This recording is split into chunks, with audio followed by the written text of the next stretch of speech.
హిజాబ్ ధరించే మహిళను భారత ప్రధాని చేయాలనే అసదుద్దీన్ ఓవైసీ చేసిన వ్యాఖ్యలపై కేంద్ర మంత్రి కిషన్ రెడ్డి మండిపడ్డారు. మజ్లిస్ అధినేత వ్యాఖ్యలు మత విద్వేషాలను రెచ్చగొట్టే విధంగా ఉన్నాయని ఆగ్రహం వ్యక్తం చేశారు.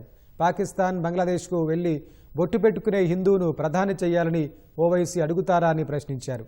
పాకిస్తాన్లో హిందువులు లేకుండా చేశారని, బంగ్లాదేశ్లో హిందువులను హింసిస్తున్నారని కిషన్ రెడ్డి మండిపడ్డారు. మతాల పేరు మీద రాజకీయాలు నడవనే విషయం ఓవైసీ గుర్తుపెట్టుకోవాలని సూచించారు.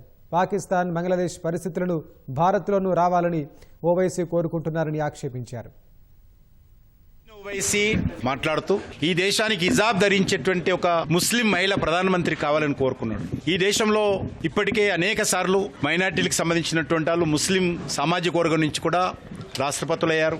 ఓవైసీ స్టేట్మెంట్ ఏదో ప్రజలను విభజించే విధంగా, మత ఉద్రిక్తలు రెచ్చగొట్టే విధంగా ఈరోజు ఆయన స్టేట్మెంట్ ఉంది. ఆయన అడుగుతా ఉన్నాను, మీరు పాకిస్తాన్కి వెళ్ళి, బంగ్లాదేశ్కి వెళ్ళి ఒక హిందువు, ఒక బొట్టు పెట్టుకునేటువంటి హిందువు అక్కడ ప్రధానమంత్రి చేయగలుగుతామా, చేయాలని డిమాండ్ చేస్తారని అడుగుతా ఉన్నాను. మన దేశం నుంచి విడిపోయినటువంటి బంగ్లాదేశ్లో ఏ పరిస్థితి ఉంది, ఏ రకంగా హిందువుల మీద దాడులు జరుగుతూ ఉన్నాయి. పాకిస్తాన్లో హిందువులు లేకుంటేనే మొత్తం చేసేశారు. కొద్దిపాటి హిందువులు ఉన్నటువంటి బంగ్లాదేశ్ నుంచి ఏ రకంగా హిందువులను హత్యాకాండ కొనసాగిస్తున్నారో, దౌర్జన్యం చేస్తా ఉన్నారో మనం ప్రతిరోజు వార్తలు చూస్తాం. ఈరోజు భారతదేశంలో హిందువులు మెజార్టీ ఉన్నారు కాబట్టి ఇక్కడ ప్రజాస్వామ్యం ఉంది. హిందువులు మెజార్టీ లేకపోతే ఇక్కడ కూడా ప్రజాస్వామ్యం ఉండదు.